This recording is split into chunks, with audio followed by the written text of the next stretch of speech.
Something we were talking about last hour, actually, isn't it? Isn't it a blessing to be living in the part of the world that we are? I suppose the relative safety and freedoms that we have in Aotearoa, certainly nothing to be taken for granted. However, when natural disaster strikes, I suppose that's no respect of persons. It happens in many different parts of the world, and in some ways, it doesn't discriminate.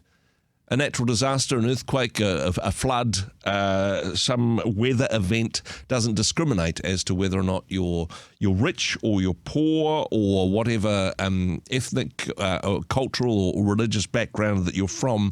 However, there is discrimination when it comes to the impact of those disasters. There is discrimination in some parts of the world when it comes to who gets the aid and support after a natural disaster. Joining me on the program now from Barnabas Aid, Richard Drury. Richard, kia ora, good morning. Thanks for your time today. Thank you so much. Nice to be here. When it comes to natural disasters, no respecter of persons, but when it comes to the relief from natural disasters, there is, well, a bit of a pecking order in some parts of the world, and Christians, unfortunately, at the bottom of that list. Would that be fair? I think it is fair, and it is easy to show. We'll have three examples this morning, but you're quite right. So-called acts of God don't discriminate, so they say, but they do in terms of outworkings and our responses around the world for them. Yeah. And let's start with Bangladesh, because there is some level of discrimination because the poor people can't afford to live in the safer places. The poorer people tend to be living close to the rivers and in the places which are vulnerable to flooding. And it seems that Bangladesh in particular, it's a country built on a river delta, susceptible to floods. And it's the Christians that will receive the impact and not the aid. Well, that's true. In our recent report in September, the United Nations mentioned that the flooding affected almost 18 million people. Wow. So we're trying to get a sense of scale, the staggering amounts here. And Bangladesh itself is a massively populated country, 173 million, less than 1% Christians. So we're talking about 1.73 Christians. And a very recent quotation from our project partners was simply this: we Christians are considered unimportant. Yeah. And although they are a minority, less than 1%, that is both the reality for them. With Bangladesh, as you say, this is something which happens regularly. It's almost seasonal flooding. But for Christians, they may be just recovering from last year's floods when the next wave comes along. Talk to us about the sort of work that Barnabas Aid is doing amongst Christians in particular in Bangladesh. Yeah, we've tried to profile just a very small group as well of the Rohingya Christians, maybe just a few hundred of them. Yeah. Like actually 900,000 Muslims, they've been thrown out of their country, and they become part of Bangladesh. And it's literally a job to get supplies to them. We've managed in Myanmar, those that have fled from Myanmar, to at least profile them now and again, and through our project partners, get food, rice, some token of response to them. So, yeah, we want to keep them high on our profile, and we want to keep them high in the minds of Christians around the world, although in their own country, they are a massive minority and a long way back on that list of NGOs, et cetera, et cetera. And now you mentioned the Rohingya people, and I suppose adding to the complication that they are, in fact, refugees from a neighbouring country, whilst this was quite a few years ago that they fled, and the majority of that group are Muslim, we're a Muslim minority in Myanmar, but within that, I mean, it will be a surprise to some people to hear that some of the Rohingya people are Christians as well. As you say, just a handful. What's the situation they're living in at the moment? They left as refugees, but I imagine quite an established community for the Rohingya in Bangladesh now. Do you know what the current situation is, Richard? Very sparse information, but very much the status quo, which is that they will be they will be scarcely thought of and a long way down the list of trying to get relief. So Barnabas is trying to plug that gap. Yes, where there's flooding, the crops will fail, properties will be lost, and it's very much as you were from the situation you've just described. Yeah. Even in the camps themselves, they are very much discriminated against. Yeah. We will be talking, we'll cover Myanmar, the country that the Rohingya have fled from in just a moment, but firstly wanting to focus in on Nigeria. Now, Nigeria, massive country in Africa, unlike Bangladesh, quite a significant Christian population, but still discrimination in times of natural disaster. It is, and sadly, it's 52% of the population are Muslim now in Nigeria. And of a population of almost 235 million, you're looking at 74 to 75 million. We normally report on, pastors that are kidnapped and whole villages that are wiped out, that sort of thing, through Islamist activity. But this one recently in September has affected this flood in the Borno state of Nigeria. That's sort of northeast, next to Cameroon. And almost 1 million people have been affected again.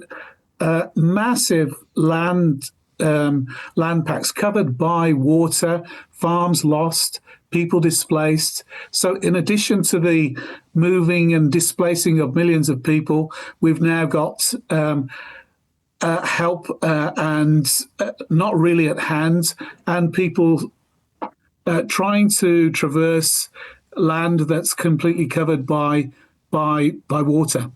And of course, a little bit of a challenge my geography on this one, Richard. The northeast of Nigeria, this is a landlocked region.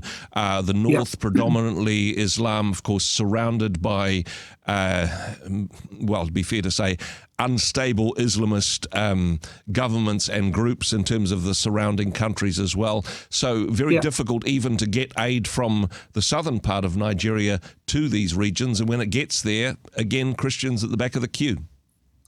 That's the problem. And one of the contributing factors to this affecting 1 million people or so is one of the local dams in Cameroon where they release water has added to the problem. They know that this happens year on year, so it's not a surprise. But unfortunately, it's exacerbated the difficulty of getting food, getting supplies, getting help and aid to our Christian brothers and sisters. What sort of work is Barnabas Aid involved with in Nigeria? As you say, logistically very difficult to do, but I know you've got teams on the ground in that part of the world. Supplying food in recent floods in Cameroon is the same. We're doing the same thing, which is supplying food, trying to get aid, trying to help with humanitarian physical goods and funds in that way. Yep. Finally, wanting to focus on Myanmar and not just the persecution, I suppose, in times of natural disaster, but a number of Christian minority groups in Myanmar, a very oppressive regime, and that situation has got much worse in recent years. Adding to this a natural disaster and some isolated people groups, some of these people groups in hiding from the government troops as well. Even in a natural disaster, still remaining in hiding, in fear of the government. This adds some complexity to the situation.